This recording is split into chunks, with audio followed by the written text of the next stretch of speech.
first in life and in business?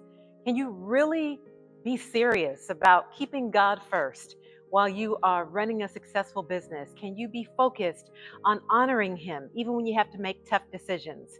I'm here to tell you, you absolutely can. You know, the Bible says in Proverbs, one of my favorite scriptures, it's Proverbs chapter 3. And we're going to start at verse 1, go through verse 5. It says, "My son, do not forget my teaching, but keep my commands in your heart, for they will prolong your life many years and bring you peace and prosperity." The Bible says, "Let love and faithfulness never leave you. Bind them around your neck. Write them on the tablet of your heart. Then you will grow. You will grow in favor." The Bible says you will win favor and a good name in the sight of the Lord. Trust in the Lord with all your heart and lean not unto your own understanding. In all your ways acknowledge Him, and He shall direct your path. Listen, just really quickly, I just wanted to encourage you and let you know that there are three things you can do to keep God first in business. Number one is to absolutely be serious about it.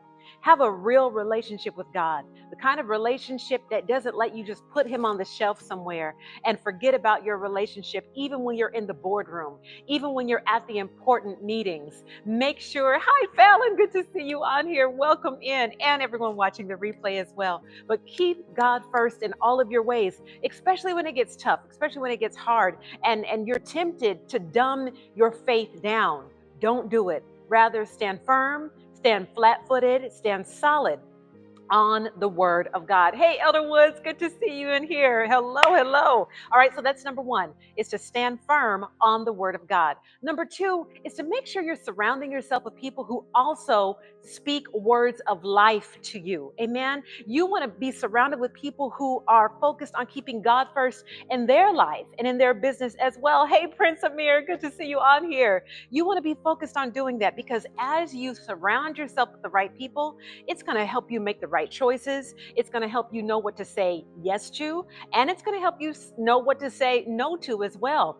In this new season, listen, you all, you've got to protect your yes. What does that mean? That means everybody doesn't get it. Everybody's not going to get a yes from you. Some people need a no, or some people need a not right now. You've got to protect your mental space. You got to protect your mental bandwidth so that you can have success in going to the top. And then finally, number three, in keeping God first in business is to just make sure that your audience, your clients, your company, those who work for you, those who volunteer with you, whatever it may be sure that they know what you stand for. And, you know, oftentimes we may say it once and we think that people heard us, but how many of you know that oftentimes it takes repeating yourself over and over and over again until somebody on your team gets the message. So I just want to come in here and encourage you all real quick with this. We have an abbreviated lesson on today, only because we've got so much going on. We're in the midst of our women's convention here in the city of Montgomery, and then we've got other events coming up. I'm doing quite a few series of empowerment workshops coming up. I want to encourage you to subscribe to this channel if you are not already, and make sure that you can be a part of everything that's going on here. Thank you for watching. If we are just meeting for the first time, my name is Giovanna, Lady J. Ellison, and I am committed to helping high achievers and leaders just like you thrive in life and in business while keeping God first. We release new videos every Thursday and every Sunday, and we'll also do ladies Bible study as well. And even for my fellas, you can watch the replay of ladies Bible study. It's entirely okay.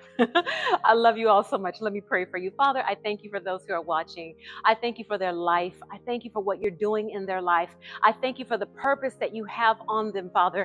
I thank you that great things are on the way. And Father, I pray for the entrepreneurs in the house. I pray for the entrepreneurs that are watching, those who are authors, those who are graphic designers, those who are writers. Oh God, you know the gift that you have given them. And Father, as you elevate them, I pray that you would elevate their relationship, hallelujah, with you. Thank you, Lord. Elevate their relationship. Make it a real relationship.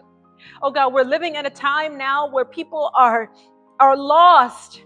We're lost, and we need a real relationship with you. So God, I pray that you give us a real relationship with you so that we can stand firm and flat-footed on the word of God, when we're in the boardroom, when we're in the business room, wherever we are, we can honor you with our faith.